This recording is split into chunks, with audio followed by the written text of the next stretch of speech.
Christine here with Massage Minutes. Your massage therapist here talking to you about all things massage in a minute or two. That is what Massage Minutes are all about. So, one of the reasons why I got into, well, 90% of the reason why I got into massage is touch. I have always nerded out about the science of touch, and touch is just really, really cool. So, I have some touch facts here for you. So the haptic is a science of touch. That is what you call learning about and doing experiment kind of things to learn more about touch. Touch is the first sense that you feel, and it is the last sense that goes as you age. So it is the first thing that you feel. You feel that in utero, and then it is the last sense that people have. You lose your sense of smell, your sense of sight, lots of things, but touch, even though it lessens as you get older, it is the last sense that goes. One that I don't really want to talk about a whole lot, but babies will die without touch.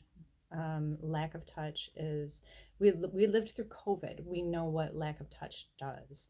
Lack of touch is devastating, even if you've gotten past your developmental years. And lack of touch is just absolutely crazy, but babies will die without touch. And if they don't die, there's babies, and there's been crazy things happening with orphanages where they've been overrun, overcrowded, where these babies that don't get enough touch are kind of messed up for life. They'll have skin issues, they'll have all kinds of issues going on, and that is all I want to say about that. So there are lots of different receptors. There are nociceptors. There's receptors that feel chemical things. There's receptors that feel heat. There's receptors that feel pressure, and then there's receptors that feel pressure that is sustained pressure. So some of these receptors in there won't even feel something until it's a sustained amount of pressure.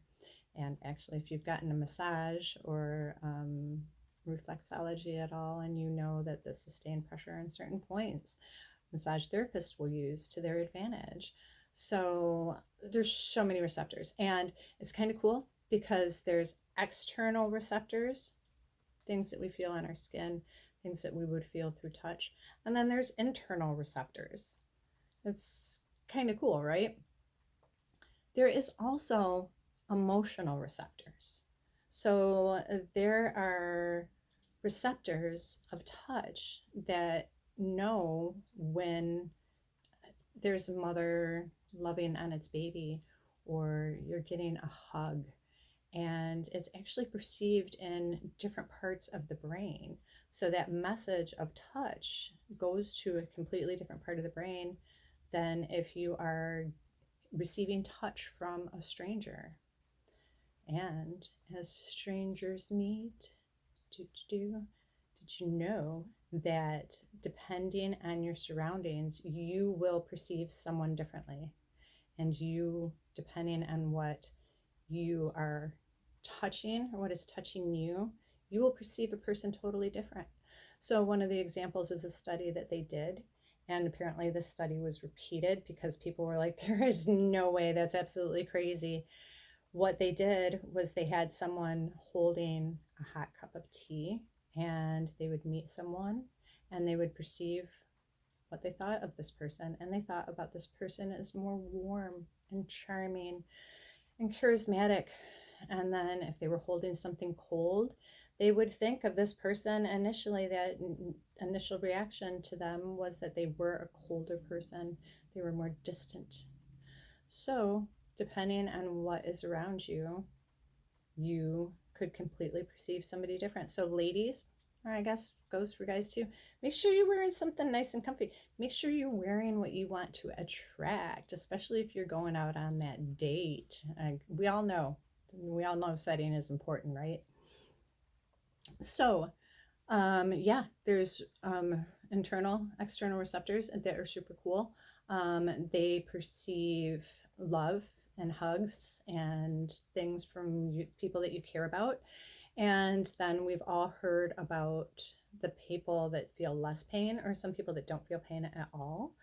And that is kind of interesting in and of itself, because it's not that they don't feel the pain, they feel it differently.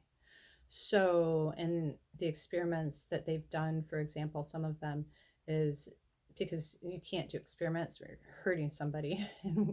So, what they would do is they'd have them put their hands into like a bucket of ice cold water.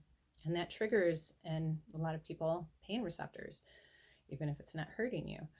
Um, and people would, with lesser pain, or people that don't feel pain, would know, yeah, my hand's in a bucket of cold water. I feel that. It just doesn't bother them. So I would rather stick with the hugs and loves and gentle touches. And,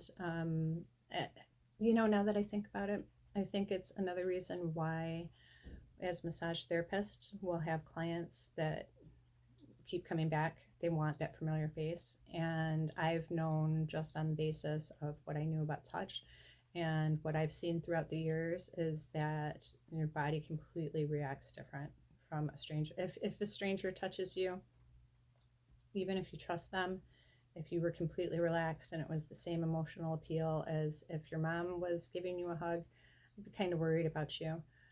Um, but then the body reacts completely different. And yeah, now that I think about it, it probably has a part to play in actual physical things and the receptors that they're feeling. So I hope that you enjoyed learning some of these touch facts, and I hope that you find it interesting. Like and subscribe, hit on a button wherever. I don't know, I'm not used to saying this. Like and subscribe, follow me for more. And I hope you have an amazing day.